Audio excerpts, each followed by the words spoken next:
What's up guys, sharkeatyoshi here again, bringing you another battle video. In today's battle video, I'm going to be bringing you another battle from the June International Challenge.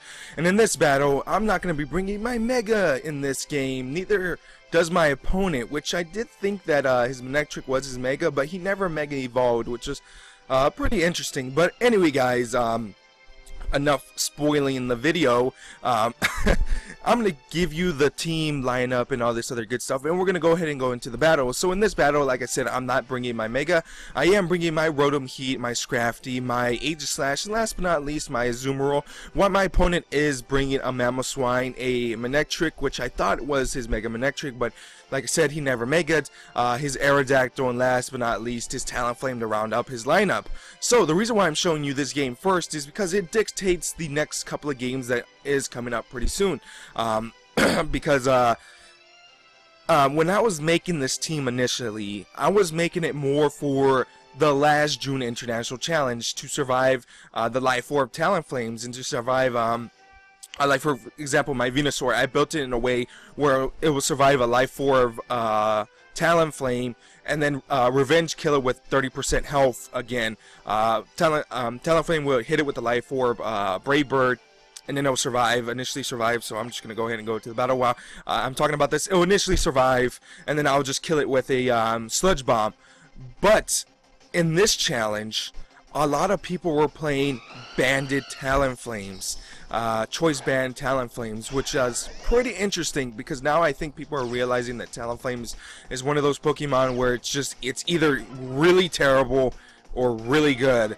And putting the band on it is really good for it because you can scout out other people's you can scout out other people. So I know my Scrafty is built in a way where it will survive a Life Orb Talonflame, but not a banded one. So luckily enough, he goes for the U-turn, and right here I know right away that that Talonflame is banded because you will not run a U-turn on the Talonflame unless it's banded. I do go for the fake out onto the Aerodactyl so I can double up on the Aerodactyl. I don't because he does get a good switch in with his Manectric. His Manectric is very powerful right now, and he does get a good Rock Slide off. So pretty smart play by his part. He is going to go for the Thunderbolt onto my Scrafty. Sadly, my Scrafty's Lumberry is not going to proc because of the Unerv by the Aerodactyl. I am going to get my my Draining Punch off onto the Mega Manectric, which was not Mega Manectric, on the Manectric. I keep on saying Mega Manectric, but on the Manectric, do significant amount of damage, probably about 66%, and he is going to go for the Rock Slide. This is not going to do anything to Scrafty because Scrafty is a pretty beastie tank, only 13 damage to him. He is going to go for the Thunderbolts. I know Scrafty will be able to survive this, and he survives with 6 HP, and then he gets some juicy health back and knocks out his Manectric, which surprisingly enough, he didn't run a Mega, and he never Mega'd or anything. So yeah, that was a thing. But anyway, he's going to go ahead and bring in his Mamoswine. Now this Mamoswine is pretty scary. I am going to retrieve my Rotom because my Rotom will die to the Aerodactyl, and I'm also going to go ahead and bring in my Azumarill, and I'm also going to go ahead and retrieve my Scrafty because my Scrafty is pretty low and I do need him for that Talonflame because he does have Quick Guard. He is going to go for the Smackdown onto my Azumarill, which is pretty interesting. He probably wanted the chip damage, and he probably wanted to not miss and probably just knock out my Rotom because the EQ would not affect the Rotom, and you know, he just didn't want to miss the Rock Slide. I think that's why he did that, and that's why he went for the EQ, predicting a switch off. But anyway, I'm gonna go for the Aqua Jet onto the Aerodactyl, do a lot of damage, but don't knock it out, which is that sucks. You know, it really does suck. And I really thought that would knocked it out, but it didn't.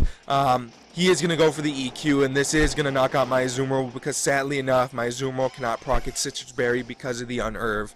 And Aerodactyl is a pretty huge problem, but my team can handle it pretty well. So I'm going to go ahead and bring in Scrafty so I can have that Intimidate and the Fake Outs ready to knock out his Aerodactyl.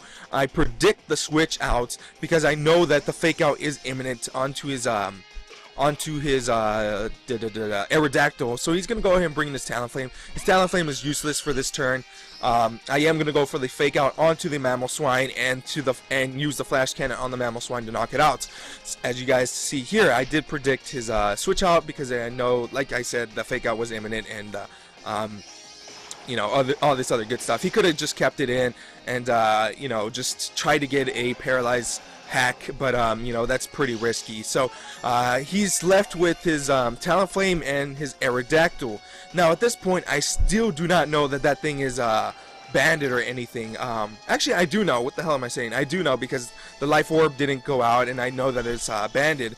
But I do a really stupid play here because you know, I was like, huh, should I quick guard again? Should I you know, do this, do that? He does go for the Rock Slide. Aegislash does flinch, which really does suck because I would have knocked out his Aerodactyl here, and then I would just quick guard, quick guard, quick guard, quick guard. But right here, I go for the stupid play, go for the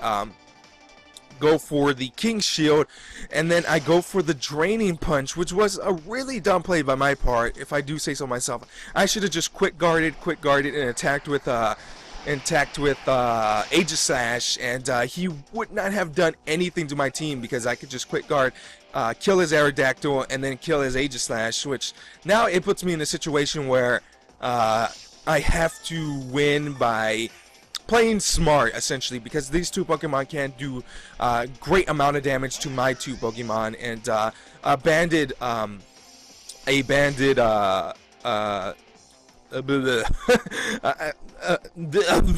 sorry guys, I just got tongue-tied there, but a banded Talonflame with a Rock Slide will knock out my Rotom, and my Aegislash is not fast enough to take out any of these two Pokemon. So I do get the good shield. I do go into shield form, take any of his damage. I do not flinch. I knock out his Aerodactyl, which was the biggest problem on his team, and I know right here and then that with the Shadow Ball or with the Thunderbolt, whoever he goes for, he is going to do a lot of damage to himself, and I would have enough damage to knock him out. So he is going to go for my Rotom. My Rotom, luckily enough, survives a banded Talonflame, which is pretty interesting. I am going to go for the Thunderbolt and win the game, and this is going to dictate the rest of my international challenge, because banded Talonflames, Charizard Wise, and Gardevoir just destroy my team, and this game just dictates what's going to happen in the international challenge pretty soon, because originally my Mega Venusaur was built to survive. Like I said, I don't know if I said it earlier, it was to survive, and I don't know why I'm forgetting, but it survived to survive an initial Talonflame Life Orb and you know, revenge kill it. But in this, a lot of people are starting to play banded Talonflames, and at the same time, I didn't see a lot of Greninjas, and when I did, they were pretty freaking annoying too. So from the May International Challenge to the June, in that little span, the meta changed so much, and this is why I love VGC, because the meta does change so much, and you have to be on your toes or you will be caught up by the meta, and the meta you know, will surpass you, and that's why you got to always change your team, always got to change your strategies, and you know, that's why I love VGC. You know, it's not one format for all the time. Here it's always changing, always evolving, and I do love this meta, and I do love VGC. So I hope you guys enjoyed this video, and until next time guys, I'll see you guys later with more battle videos. Bye guys.